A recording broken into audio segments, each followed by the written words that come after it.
السلام علیکم ناظرین، سلامتی ہو آپ پر جہاں بھی آپ ہوں۔ کیلنڈر پر آج تاریخ ہے 22 ستمبر۔ اپنے میزبان راہی حجازی سے قومی خبریں سنیے۔ عالم دین مولانا کلیم صدیقی سمیت 4 افراد میرٹھ سے گرفتار۔ مشہور داعی اسلام مولانا کلیم صدیقی اور ان کے 5 ساتھی علماء اور ڈرائیور کو سیکیورٹی ایجنسی نے پوچھ گچھ کے لیے اٹھا لیا۔ دعویٰ کیا جا رہا ہے کہ مولانا کلیم صدیقی کی سرگرمیاں مشکوک ہیں۔ دیر رات مولانا کی حمایت میں علماء سمیت مسلم کمیونٹی کے لوگوں نے لیساڑی گیٹ پولیس اسٹیشن میں جمع ہو کر اپنا احتجاج درج کرایا۔ مولانا کلیم صدیقی مظفر نگر کے گاؤں پھلت کے رہنے والے ہیں۔ وہ منگل کی شام 7 بجے لیساڑی گیٹ کے ہمایوں نگر میں مسجد ماشاء اللہ کے امام شارق کی رہائش گاہ پر ایک پروگرام میں شرکت کے لیے آئے تھے۔ رات 9 بجے عشاء کی نماز کے بعد وہ اپنے ساتھیوں کے ساتھ گاڑی سے پھلت کے لیے روانہ ہوئے۔ وقت پر نہ پہنچنے پر گھر والوں نے فون سے رابطہ کرنے کی کوشش کی، لیکن موبائل بند پایا گیا۔ اہل خانہ نے یہ معلومات میرٹھ میں امام شارق کو دی، جس کے بعد رشتہ داروں اور دوستوں نے تلاش شروع کی، لیکن معلومات نہ مل سکی۔ اس کے بعد لیساڑی گیٹ پولیس اسٹیشن پر لوگوں کا ہجوم امنڈ آیا۔ مولانا کلیم صدیقی کو گرفتار کرنے کے بعد ATS کی جانب سے اس معاملے پر صبح پریس کانفرنس کی گئی۔ پریس کانفرنس میں الزام عائد کیا گیا کہ مولانا کلیم صدیقی نے حوالے کے ذریعے غیر قانونی طور پر تبدیلی مذہب کے لیے فنڈ جمع کیا ہے۔ ATS نے کہا کہ مولانا کلیم صدیقی YouTube کے ذریعے تبدیلی مذہب کرنے اور لوگوں کو اس ریکٹ میں شامل ہونے کے لیے راغب کر رہے تھے۔ نیز انہوں نے ہی اداکارہ ثنا خان کا نکاح مفتی انس کے ساتھ پڑھایا تھا۔ UP کے ADG پرشانت گوتم نے کہا کہ 20 جون کو غیر قانونی تبدیلی مذہب کا گروہ چلانے والے لوگ گرفتار کیے گئے تھے۔ انہوں نے مزید کہا کہ عمر گوتم اور ان کے ساتھیوں کو برطانوی تنظیم سے تقریباً 57 کروڑ روپے کی فنڈنگ کی گئی تھی، جس کے خرچ کا حساب کتاب وہ پیش کرنے سے قاصر رہے۔ اس تعلق سے مولانا کلیم صدیقی کے علاوہ دیگر 10 افراد گرفتار کیے جا چکے ہیں، جن میں سے 6 کے خلاف فرد جرم عائد کی جا چکی ہے، جبکہ 4 کے خلاف تفتیش جاری ہے۔ مولانا کلیم صدیقی کی گرفتاری پر جہاں لوگوں میں شدید غم و غصہ پایا جا رہا ہے، وہیں عام آدمی پارٹی کے لیڈر امانت اللہ خان نے بھی ان کی گرفتاری پر برہمی کا اظہار کیا ہے۔ امانت اللہ خان نے کہا کہ اتر پردیش میں انتخابات سے قبل اب مشہور عالم دین مولانا کلیم صدیقی کو گرفتار کیا گیا ہے، مسلمانوں پر ظلم و ستم بڑھتا جا رہا ہے۔ امانت اللہ خان نے مزید کہا کہ اس مسئلے پر سیکولر پارٹیوں کی خاموشی BJP کو مضبوطی دے رہی ہے۔ اویسی کے گھر پر توڑ پھوڑ، 5 گرفتار۔ ہندو سینا کے کارکنوں نے نئی دہلی کے 24 اشوک روڈ پر حیدرآباد کے رکن پارلیمنٹ اسد الدین اویسی کی رہائش گاہ پر مظاہرہ کیا اور توڑ پھوڑ کی۔ مظاہرین نے اسد الدین اویسی کے گھر کے باہر نام کی پلیٹ، لیمپ اور کھڑکی کا شیشہ بھی توڑ دیا۔ اس واقعے کی اطلاع ملتے ہی پولیس میں ہلچل مچ گئی۔ اطلاع کے بعد نئی دہلی ضلع کے اعلیٰ پولیس افسران موقع پر پہنچ گئے۔ پولیس نے موقع پر پہنچ کر 5 افراد کو حراست میں لیا۔ سنسد مارگ تھانہ قانونی کارروائی کر رہا ہے۔ ادھر دہلی پولیس نے 5 ملزمین کو حراست میں لے کر تفتیش شروع کر دی ہے۔ جس وقت یہ پیش آیا اس وقت اسد الدین اویسی اپنی سرکاری رہائش گاہ میں موجود نہیں تھے۔ نئی دہلی DCP دیپک یادو نے بتایا کہ ملزمین کے بارے میں پوری جانکاری نکالی جا رہی ہے۔ مجلس اتحاد المسلمین کے ریاسی صدر نے کہا کہ اسد الدین اویسی کی سرکاری رہائش گاہ پر حملہ قابل مذمت ہے۔ وہ اس معاملے کی تھانہ پارلیمنٹ اسٹیٹ میں شکایت درج کرائیں گے۔ انہوں نے کہا کہ الیکشن کمیشن کے دفتر کے پاس ایک ممبر پارلیمنٹ کے گھر پر ایسا حملہ ہوتا ہے تو اس سے واضح ہے کہ دہلی میں لا اینڈ آرڈر کا کیا حال ہے۔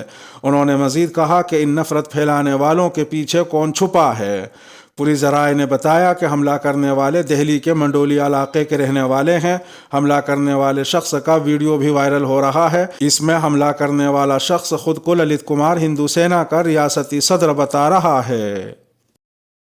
UP الیکشن، پیس پارٹی اور راشٹریہ علماء کونسل نے کیا اتحاد۔ اتر پردیش کے انتخابات میں جہاں بڑی پارٹیاں براہمن ووٹ حاصل کرنے میں مصروف ہیں، وہیں کئی چھوٹی پارٹیاں اب مسلم ووٹ بینک کے لیے اکٹھی ہو رہی ہیں۔ ریاست کی 143 نشستوں پر مسلم فیصلہ کن کردار ادا کرتے ہیں، جبکہ یو پی میں AIMIM سماجوادی پارٹی کے بنیادی ووٹ کو توڑنے کی کوشش کر رہی ہے۔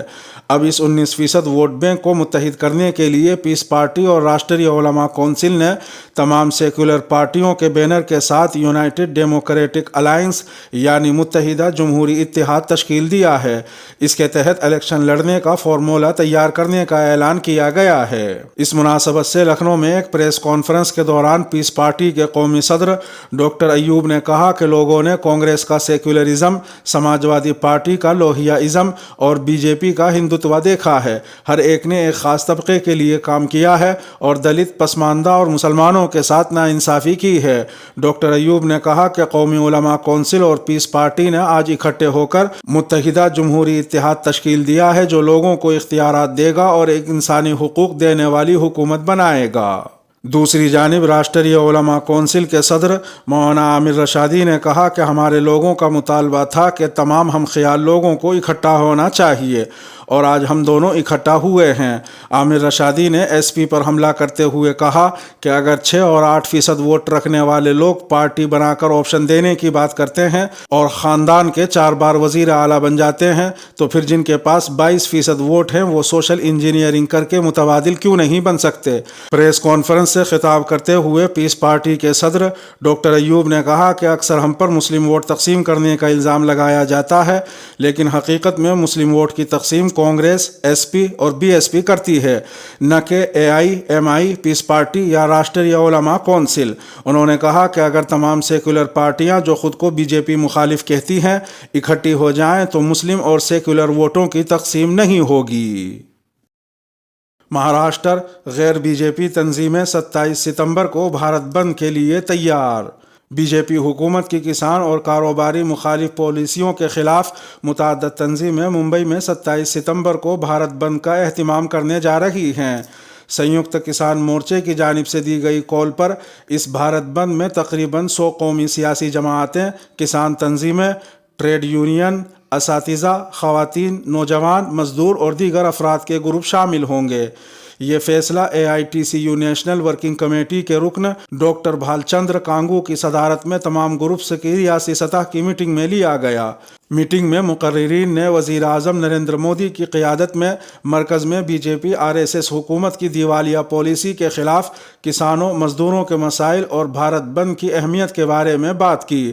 اس میٹنگ میں ریاست اور دیگر مقامات کی تمام تنظیموں سے مطالبہ کیا گیا کہ وہ اپنے حامیوں کو متحرک کریں اور مہاراشٹر میں بھارت بند کو کامیاب بنانے کے لیے کوشش کریں۔ ایک وفد نے کانگریس کے ریاستی صدر نانا پٹولے، NCP کے ریاستی صدر اور وزیر Jayant Patil, deputy chief minister Ajit Pawar اور NCP کے سینئر وزیر ڈاکٹر جتیندر اوہر سے ملاقات کی، جنہوں نے اگلے پیر کو ملک گیر بند کے لیے مہا وکاس اگاڑی کو اپنی حمایت کا یقین دلایا۔ آسام میں 800 گھروں کو غیر قانونی قرار دے کر حکومت نے توڑ دیا، مسجدوں پر بھی چلا بلڈوزر۔ آسام میں حکومت نے 800 گھروں کو غیر قانونی قبضہ قرار دے کر منہدم کر دیا ہے۔ آسام کے برہمترا ندی کے کنارے واقع درنگ ضلع کے دھولپور فوتولی علاقے میں 800 سے زائد مکانوں کو غیر قانونی قرار دے کر کارروائی کی گئی ہے۔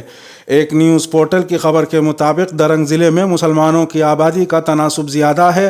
یہاں وزیر اعلیٰ ہیمنت بسوا شرما کی حکومت نے 800 مکانوں کو مسمار کرا دیا، جس میں 3 مسجدوں کو شہید کرنے کے ساتھ ساتھ ایک مندر کو بھی مسمار کیا گیا ہے۔ وزیر اعلیٰ نے مندر کے تعلق سے تو ٹویٹ کر کے مندر انتظامیہ کمیٹی کو یقین دہانی کرائی کہ ہم یہاں دوبارہ شیو مندر تعمیر کریں گے، گیسٹ ہاؤس اس مندر میں بنایا جائے گا اور اس مندر کو 4 جانب سے گھیر دیا جائے گا تاکہ کوئی نقصان نہ پہنچے۔ لیکن مسجدوں اور مسلمانوں کے گھروں کے تعلق سے انہوں نے کچھ نہیں کہا، بلکہ انہوں نے یہ کہا کہ یہ تمام عمارتیں غیر قانونی تھی، اس لیے انہیں توڑ دیا گیا۔ بتایا جا رہا ہے کہ یہاں مسلمان برسوں سے آباد ہیں، لیکن حکومت کا دعویٰ ہے کہ یہ تمام سرکاری زمین میں آباد ہیں اور حکومت یہاں ایگریکلچر کا پلان کر رہی ہے، اس لیے ان لوگوں کو ہٹایا جا رہا ہے۔ قابل ذکر ہے کہ بنا کوئی اطلاع اور نوٹس کے 15 سے زائد پولیس اہلکاروں کی نگرانی میں ان تمام گھروں کو JCB اور بلڈوزر چلا کر توڑ دیا گیا۔ حکومت نے ان خاندانوں کو دوسری جگہ منتقل ہونے اور اپنا سامان لے جانے کے لیے بھی کوئی وقت نہیں دیا۔ ایک مقامی باشندے نے بتایا کہ اس سے قبل بھی آسام کے مختلف اضلاع سے مسلمانوں کو بے گھر کیا گیا، جس میں کریم گنج، کچھاڑ، ہوجائی وغیرہ شامل ہیں۔ انہوں نے بتایا کہ جب سے آسام میں BJP کی حکومت آئی ہے تب سے یہ کام جاری ہے۔ آسام کے بارپیٹا سے کانگریس کے ممبر پارلیمنٹ عبدالخالق نے ٹویٹ کر کے کہا کہ گوہاٹی کورٹ نے یہاں انہدامی کارروائی پر روک لگا رکھی ہے، لیکن گوہاٹی فیصلے کے خلاف یہاں کے لوگوں کے گھروں کو توڑ دیا گیا۔ آسام ملت فاؤنڈیشن نے مسلمانوں سے اپیل کی ہے کہ وہ ان بے سہارا اور بے گھر افراد کے لیے فوری مدد کو آئیں اور ان کی باز آباد کاری کے لیے کوئی راہ نکالیں۔